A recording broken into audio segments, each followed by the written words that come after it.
മനുഷ്യരായി വേഷം മാറിയ അന്യഗ്രഹ ജീവികൾ നമുക്കിടയിൽ ഇപ്പോഴും അവർ താമസിക്കുന്നുണ്ട്.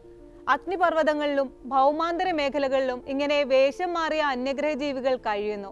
ഒരു ഹോളിവുഡ് ഫാന്റസി സിനിമ പോലെയുണ്ടല്ലേ?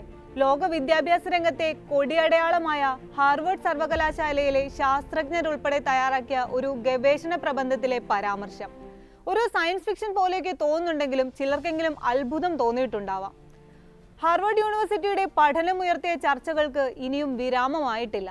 ഭൂമിയിൽ മനുഷ്യർക്കിടയിൽ തന്നെ അന്യഗ്രഹ ജീവികൾ ഉണ്ടാകാൻ സാധ്യതയുണ്ടെന്നും പറക്കുംതളിക പോലെയുള്ളവ മറ്റ് ഗ്രഹങ്ങളിൽ നിന്ന് അവരെ കാണാൻ ജീവികൾ എത്തുന്നതാണെന്നുമുള്ള ഹാർവർഡ് പഠനം ഏറെ വിമർശനങ്ങളാണ് ഏറ്റുവാങ്ങിയിരുന്നത്.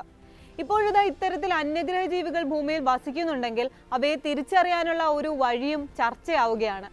ബ്രിട്ടീഷ് അമേരിക്കൻ ഫിസിസ്റ്റായ ഫ്രീമാൻ ഡൈസണിന്റെ ഒരു തിയറിയാണ് ഈ ചർച്ചകൾക്ക് ആധാരം. ഒരു വികസിത സമൂഹത്തിൽ ഊർജ പ്രതിസന്ധി എങ്ങനെയാവും കൈകാര്യം ചെയ്യപ്പെടുക എന്ന ചോദ്യത്തിന് ഡൈസൺ കണ്ടെത്തിയ ഉത്തരം അന്യഗ്രഹ ജീവികളെ തിരിച്ചറിയുന്നതിനുള്ള ഒരു വഴിയായാണ് ശാസ്ത്രലോകം കണക്കാക്കുന്നത്. 1960-ലാണ് ഡൈസൺ തന്റെ തിയറി വികസിപ്പിക്കുന്നത്.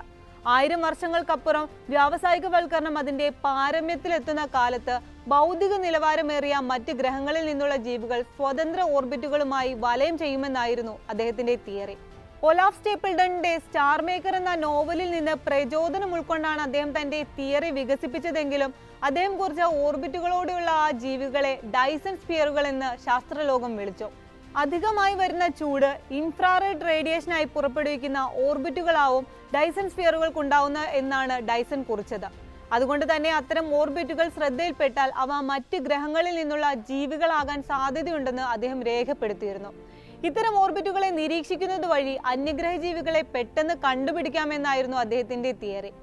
ഇൻഫ്രാറെഡ് റേഡിയേഷനുള്ള ഓർബിറ്റുകൾ മാത്രമാവരുത് മറ്റ് ഗ്രഹങ്ങളിലെ ജീവികളുടെ സാന്നിധ്യം രേഖപ്പെടുത്താനുള്ള ഏക മാർഗമെന്ന് ഓർമ്മപ്പെടുത്തുകയും ചെയ്തിരുന്നു ഡൈസൺ. ഈ തിയറിയാണ് ഹാർവർഡ് പഠന റിപ്പോർട്ടിനൊപ്പം ഇപ്പോൾ ചർച്ച ചെയ്യപ്പെടുന്നത്. അന്യഗ്രഹ ജീവികളെ തിരിച്ചറിയാൻ ഡൈസൺ സ്ഫിയറുകൾ ഏക പോംവഴി ആയേക്കാമെന്നാണ് ശാസ്ത്രലോകത്തിന്റെ വിലയിരുത്തൽ.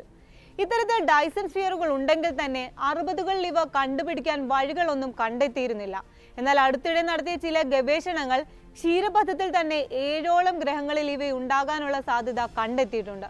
സിംഗപ്പൂരിലെ SETI ഇൻസ്റ്റിറ്റ്യൂട്ടും ഫെർമി ലാബ് എന്ന സ്ഥാപനവും സംയുക്തമായി നടത്തിയ ഗവേഷണത്തിൽ ഭൂമിയിൽ നിന്ന് 1000 പ്രകാശവർഷം അകലെയുള്ള ഗ്രഹങ്ങളെയാണ് പരിഗണിച്ചത്. ഇൻഫ്രാറെഡ് വികിരണമുള്ള 7 ഗ്രഹങ്ങൾ ഇവർ കണ്ടെത്തിയെങ്കിലും ഇവ ഡൈസൺ സ്ഫിയറുകൾ ഉള്ളവയാണെന്ന് സ്ഥിരീകരിക്കാൻ പഠനങ്ങൾ ഏറെയുണ്ട്. എന്നിരുന്നാലും ഇവ ഒരു വലിയ വഴി തുറന്നിടുന്നതായി തന്നെയാണ് ഗവേഷകർ കണക്കാക്കുന്നത്. ക്രിപ്റ്റോ ടെറസ്ട്രിയൽ എന്ന ഗൂഢവാദക്കാരുടെ ഇഷ്ടപ്പെട്ട സങ്കല്പത്തെ അടിസ്ഥാനമാക്കിയായിരുന്നു ഹാർവർഡ് യൂണിവേഴ്സിറ്റിയുടെ ഗവേഷണം. അന്യഗ്രഹ ജീവികൾ വേഷം മാറി ഭൂമിയിൽ ജീവിക്കുന്നുണ്ടെന്നും നമുക്ക് കണ്ടെത്താൻ കഴിയാത്ത രീതിയിൽ ഇവ നമ്മളെ അനുകരിച്ച് നമ്മളുമായി ഇടകലർന്ന് ജീവിക്കുകയുമാണെന്നുമാണ് ഈ സങ്കല്പം പറയുന്നത്. അന്യഗ്രഹ ജീവികൾ ഭൂമിയിലെ സർക്കാരുകളിലും ശക്തമായ മറ്റ് സ്ഥാപനങ്ങളിലുമൊക്കെ കടന്നുകൂടി ഭൂമിയുടെ ഗതി തങ്ങളുടെ ഇച്ഛയ്ക്കനുസരിച്ച് മാറ്റിവിടുകയാണെന്ന് വിചാരിക്കുന്നവരുമുണ്ട്. എന്തായാലും അങ്ങനെ ഒരു അന്യഗ്രഹ ജീവി ഇവിടെ ഉണ്ടെങ്കിൽ കണ്ടുപിടിച്ചിട്ട് തന്നെ കാര്യം എന്ന മട്ടിൽ ഇറങ്ങിത്തിരിച്ചവരുടെ ആവേശം സോഷ്യൽ മീഡിയകളിലും രസകരമായി തന്നെ കാണാം.